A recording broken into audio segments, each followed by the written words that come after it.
Je suis ici avec Hugo Bissonnel, directeur général de le dispensaire. Comment ça va aujourd'hui? Ça va bien, toi? Ça va très bien, merci.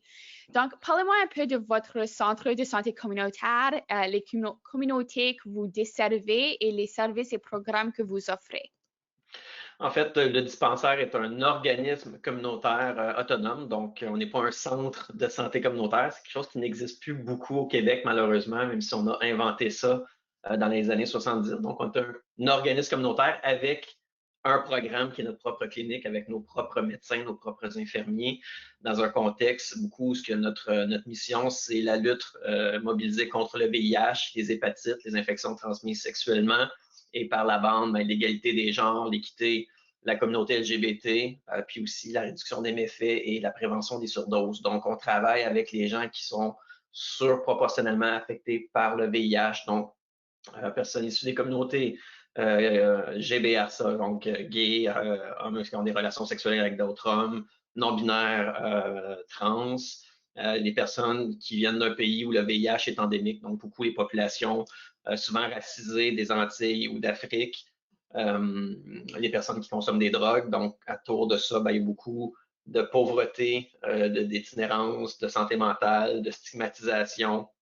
Là, on peut parler au Québec aussi de racisme systémique. Donc, il y a des situations qui sont arrivées, puis le gouvernement ne dit pas qu'il y a du racisme systémique, mais on sait qu'il y a des enjeux de racisme pour l'accès aux soins en santé. Donc, c'est un défi qui est là. Et donc, on travaille avec des gens qui sont éloignés des soins de santé, soit parce qu'ils n'ont pas accès ou peu d'accès, ou qui ont eu des mauvaises expériences dans le passé avec le système de santé. Donc, souvent, ben, on travaille avec le sexe et la consommation des drogues. Donc, c'est deux tabous importants de notre culture. Donc, c'est pas facile à adresser. Donc, on est vraiment en santé préventive. Donc, le centre est financé pour faire de la prévention, de l'éducation autour du VIH et des autres infections transmises sexuellement, mais avec le volet de la clinique qui n'est pas financé. Donc, on ne reçoit pas de fonds publics pour soutenir les activités de la clinique et ce, depuis 25 ans. Donc, on assure des soins, du dépistage, des ITSS, du suivi, des traitements pour des personnes avec ou sans carte d'assurance maladie. Donc, on est capable de garantir un spectre complet de soins pour les gens vivant avec le VIH qui, pour différents types de motifs, n'auraient pas accès aux services de santé traditionnels. Donc, on est vraiment un dernier filet de sécurité pour l'accès aux soins, puis par défaut, ben, l'amélioration de la qualité de vie des personnes. Et en second lieu aussi, la santé de la communauté. Donc, si les gens ne transmettent pas le VIH parce qu'ils sont en traitement, ou les hépatites ou d'autres infections transmises sexuellement, ou les surdoses avec les décès, l'impact sur les proches et les communautés, on vient à jouer plus largement auprès des gens qui utilisent nos services. On est basé à Saint-Jérôme, donc à 45 minutes au nord de Montréal. Donc, on a un contexte semi-urbain, semi-rural et rural. Donc, c'est quand même un grand territoire de 500 km². Donc, c'est beaucoup d'espace et de personnes et de conditions différentes d'un secteur à l'autre. Donc, on essaie de jouer ce rôle-là. Donc, on est très orienté, mais donc, on a certains défis. Et le financement est là parce qu'il faut vraiment travailler principalement avec les compagnies pharmaceutiques pour financer les activités de base de la clinique pour garantir des services qui, théoriquement, devraient être sous responsabilité du système de santé québécois. Donc, malheureusement, ben, il y a des gens qui ont peu ou pas d'accès. Tu l'as décrit déjà un peu, mais c'est quoi la situation actuelle au Québec en termes d'accès aux centres de santé communautaire et pourquoi avez-vous besoin de plus que juste vous autres dans la communauté de la province? Ben, en fait, quand on pose la question, je ne peux pas nommer beaucoup de centres de santé communautaire. Donc, même si ça a été inventé beaucoup dans les années 70 au Québec, il reste très peu d'initiatives de centres de santé communautaire. On est le dernier membre de l'Association canadienne au niveau du Québec, Pointe-Saint-Charles, qui est une des cliniques fortes du début vraiment de la santé communautaire. Sinon, il y a des initiatives ou des programmes, mais souvent, eux aussi ne sont pas toujours financés. Puis, ça ne fait pas partie des plans de financement. Donc, au ministère, au niveau de la province, il n'y a pas de colonne santé communautaire. Donc, tu fais partie du réseau de santé public ou tu es une clinique privée.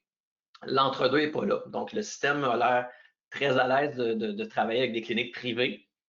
Par contre, ça a l'air très complexe quand on est une clinique à but non lucratif qui a pour à cœur le besoin des personnes et de nos communautés. Donc, il y a un changement vraiment de paradigme à faire à ce niveau-là. Puis dans le contexte actuel, ben, si on reçoit des fonds de la province, ben, c'est que la province ou le réseau de santé publique se dépouille du même montant qu'ils nous donne. Donc, la mathématique est facile à faire. Donc, l'investissement provincial, fédéral ciblé pour les centres de santé communautaire pourrait permettre qu'on ait une juste proportion de financement pour assurer nos services de base. Puis aussi peut-être créer l'initiative de soutenir des nouveaux centres de santé communautaire, soit qui sont actuellement juste des projets ou qui pourraient devenir des cliniques à part entière de centres de santé communautaire. Actuellement, ce n'est pas possible. Le système ne rend pas l'initiative de faire autrement disponible. Puis, on a vu avec la COVID que le système de santé québécois est fragile. Donc, déjà que l'accès était complexe pour des gens plus vulnérables et marginalisés, pendant la crise, on a réalisé que les iniquités en santé étaient excessivement présentes, puis que le statu quo n'est pas une option. Donc, pour favoriser l'amélioration de la qualité des soins de la communauté, comment on peut faire ça? Ben oui, l'argent fédéral qui est transféré aux provinces et territoires est un enjeu. Il y a beaucoup de discussions, mais est-ce que les centres de santé communautaire pourraient être priorisés avec un argent fédéral attaché pour qu'on puisse mettre de l'avant des nouvelles initiatives pour répondre aux besoins des communautés? Je pense que c'est la base. C'est la base des soins, c'est la base de la santé. C'est qu'est-ce qu'on peut faire pour toi aujourd'hui, personne qui a des enjeux de santé préventive et aussi de soins, parce que la prévention, c'est toujours difficile à justifier en termes d'investissement. Combien ça coûte la prévention? Si on est bon, il n'y a pas de nouveaux cas, donc on arrête le financement. Donc, c'est la poule et l'œuf. Donc, pouvons-nous avoir un financement de base pour les activités de base, pour les soins de base, dans un contexte d'égalité pour tous, puis de laisser l'autonomie des groupes d'assurer un déploiement de services qui répond vraiment aux gens qui fréquentent les organisations ou notre secteur. Donc, l'enjeu pour moi est vraiment là, c'est soutenir des groupes qui pourraient déployer des centres de santé communautaire et qui n'ont juste pas l'opportunité parce que le système n'est pas prêt pour accueillir cette vieille nouvelle affaire, parce que c'est un concept établi, mais qui a été oublié au cours des dernières années. Donc, continuer à la vaste gamme de services et de programmes à faire par le dispensaire dans les domaines de santé, logement, sécurité alimentaire, le VIH, etc. Peux-tu répéter de nouveau qu'est-ce qu'un investissement fédéral dans les centres de santé communautaire vous permettrait de faire pour améliorer la santé et le bien-être des personnes dans votre région? En fait, il y a deux axes principaux. C'est qu'avec l'ONU-SIDA, on a des chiffres, des cibles internationales pour mettre fin au SIDA d'ici 2030, avec une prochaine cible qui est en 2025. Donc, s'assurer que tous les gens qui connaissent leur statut pour le VIH connaissent leur statut et soient arrimés à des soins. Donc, ces mesures-là, qui sont des cibles internationales, le Canada s'y est commis. Donc, c'est le fédéral qui s'est commis. Donc, si on veut atteindre ces cibles-là, ben, il faut offrir des services aux populations suraffectées par le VIH, qui sont principalement racisées, autochtones, judiciarisées, santé mentale, communauté LGBT ou personnes migrantes. Fait qu'il faut que le fédéral soutienne un peu les cibles sur lesquelles ils se sont commis. L'autre aspect qui est important aussi, c'est au niveau des surdoses, la crise de surdose qui frappe le Canada au complet. Chaque province a ses enjeux.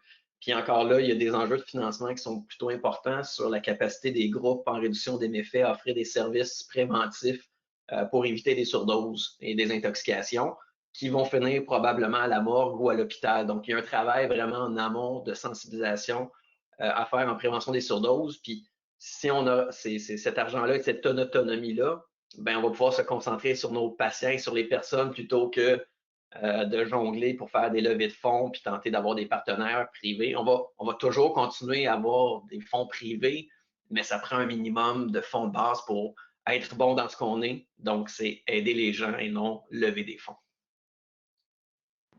Parfait, je veux te remercier pour ton temps aujourd'hui. Merci.